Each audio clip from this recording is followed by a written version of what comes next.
Hello, everyone. Welcome to episode 14 of Scribbles with Jonathan. I'm your host, Jonathan Rector.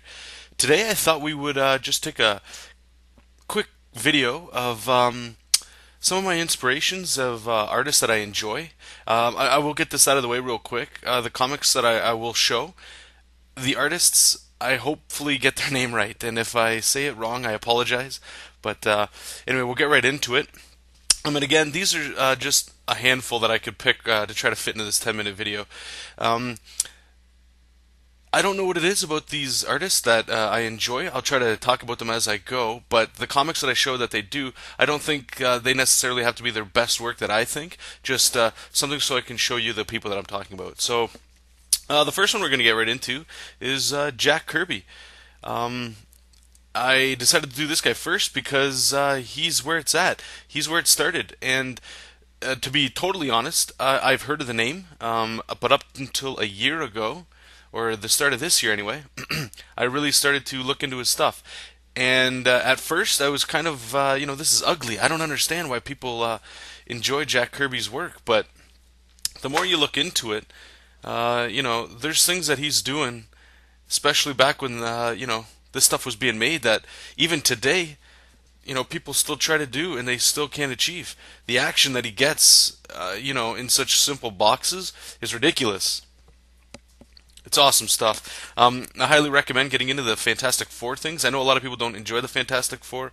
They think they're kind of kiddish or maybe not as cool as the X-Men or something like that. But if it's not for Kirby's work alone, the stories, Stan Lee's great and all, but, this is old school stuff, guys. But yeah, I mean, I'm really enjoying this, and I can't get enough of the Kirby stuff. Since this was my first introduction to Kirby work, and since this, I've picked up about 6 or 7 more trades. Fantastic artist, love it. Unfortunately, he's not with us anymore. Next thing we'll jump into is Kingdom Come that I have here by Alex Ross.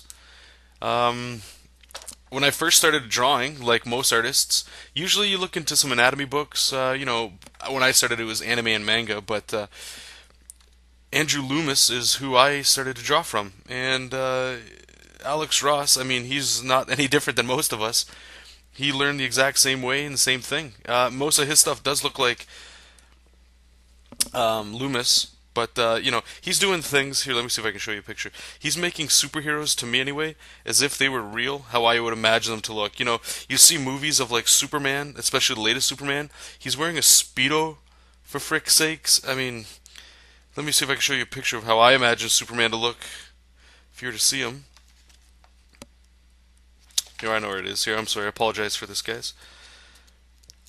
It's like the money shot in this book here when he first shows up. Like, see if I can get a good shot. That's Superman. That right there is Superman. Anyway, highly recommend looking at Alex Ross's stuff. Even if you don't appreciate or enjoy realism, quote unquote, I really recommend going there. Next on the list is Greg Capullo. Most of you know his stuff from Spawn. And I'm looking at the time here, and I got quite a stack of comics to go through, so I'll try to make it a little quick. But Spawn was the first comic that I ever really got into, aside from X-Men. And, I mean, what Greg does so well is not only the action, but like how his panels flow. Like, look at that right there. Such an awesome job of the explosion of Spawn, like, getting out of the bad guy here. Like, a lot of people, they do action shots, but the style and just the way that Greg Capullo does this stuff, absolutely mind-blowing stuff. Great work. Next guy on the list is John Romita Jr. Again, this comic I got when I was really younger. I think my parents picked it up for me at a convenience store. And I had just recently found it. Like, I mean, look how old school that is. It's got the holographic cover on it. But John Romita Jr.'s artwork, I remember when I first looked at this stuff, again, it's blocky and boxy, and I didn't really enjoy it. But as I matured and got more into comic books, I started appreciating it's not just a style thing, but just how these old school or older artists, how they work and to achieve what they're doing. Like, it looks phenomenal stuff. Like, look at that. So good. And it's stuff like this, like, he doesn't over render or heavily shadow things. He has his own distinct style of rendering. Mostly just straight lines, but damn, if this stuff works, man. Good stuff. And obviously, John Romita Jr. is still hammering out quality work. Kick Ass is coming out soon. But yeah, anyway, good stuff. Next is, and I know I'm going to botch the name on this one, is Olivia Koeppel, hopefully. And I just recently got into this guy's stuff. He's got a really smooth line style, very stylized renditions of a lot of the characters. This one that I picked up was Thor, and I wanted to get into the new Thor a little bit. And I apologize for the camera, but his action scene, it's not so much for me this guy's action, it's how he uses simple lines to achieve what he's wanting to do. Like, good stuff.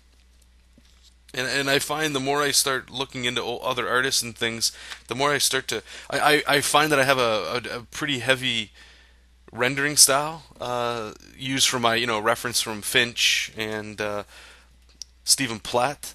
But the more I look at this stuff, the more I want to get into this kind of stuff. This simple, more, to me, more animated, more, I don't want to say just fun, but I want people to read when I draw things like it's a comic, and there's a quote unquote comic look of, you pick up a comic book and it's fun.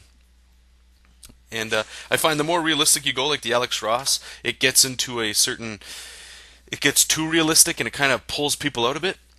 And the more stylized, I suppose, you can get into something, it just harkens back to being a traditional comic. And then you can't forget good old Jim Lee. Again, Jim Lee, I was looking at his stuff before I even knew who he was. I used to confuse him with Stan Lee, just Lees in general. And this book here is Hush. Fantastic Batman book. Anyway, yeah, like Jim Lee has a very clean line. Blocky shadows when he needs it. What I do like about Jim Lee is his very loose rendering style. Let me see if I can get in close here. It just looks like scratch marks, and I love it. Love it, love it, love it. And I know I'm not like any different than a lot of people that enjoy Jim Lee. I know a lot of people complain about his faces looking the same all the time, but I don't know. It's just a preference thing, I think, and I really enjoy his stuff, so I'm not going to knock him for his faces looking the same. When he can draw a hero, looking like that, top-notch work. Let's see if I can show you one picture here. I hope it's in this one. It's of Superman fighting Batman. I think that's in the next one, but anyway, good stuff. Alright, next we have an artist recommended me to this guy, and I had never even heard of this guy or this book, and I'm assuming a lot of people haven't, but 100 Bullets, drawn by Eduardo Rizzo. And what I really love about this guy's stuff, you want to talk about taking it to another extreme, like, this guy has such a smooth line, but it's how his panels flow from one to the next. Like, he'll have something, let's see if I can show you. Basically, like, he could have the whole story at that point is just two people talking, but in the background he'll have like a waitress talking to somebody else, and all the panels are that waitress talking to somebody else, even though the main story and the flow is those two original people that have nothing to do with what she's doing. It's kind of like the one best expression that I have that I saw that he did. It was one of the characters in the book was in a hospital, and he's eating soup, and half of the panels are from the perspective of the reflection in the soup. I mean, just awesome, mind-blowing stuff. And the way he does his shadows, like, you want to learn how to block shadows in creatively, definitely look at this guy, Eduardo Rizzo, one of my favorites. Okay, I got a minute left. Let's see what we got here real quick. I'll just jump into this one because it's easy as hell. This is my first artist that I ever really enjoyed, was Joe Madureira, and I had to pick this up. This is his newest stuff. Marvel characters, really cool painterly look to his style. Very manga influenced originally. Now I know there's way too many people, myself included, that try to emulate his work. He has a very, nice style, very unique style. Cool stuff. And I mean, the face alone, a lot of people try to copy, and then there's the hands that people try to copy, Joe Mad's hands. Very bulky and thick. Really good stuff. I have two other artists here that I'll just say real quick, and then in another video I'll get into them. It's obviously Mike Mignola and Hellboy, and Mike Deodato. Good stuff. But anyway, I appreciate you guys watching it. You can get a hold of me on Twitter. My username is ArtByJar. Check out my website at jonathanrector.com, and don't forget to subscribe to keep yourself up to date on the videos. Have an awesome week, my friends. Keep the lead and the styluses burning. See ya.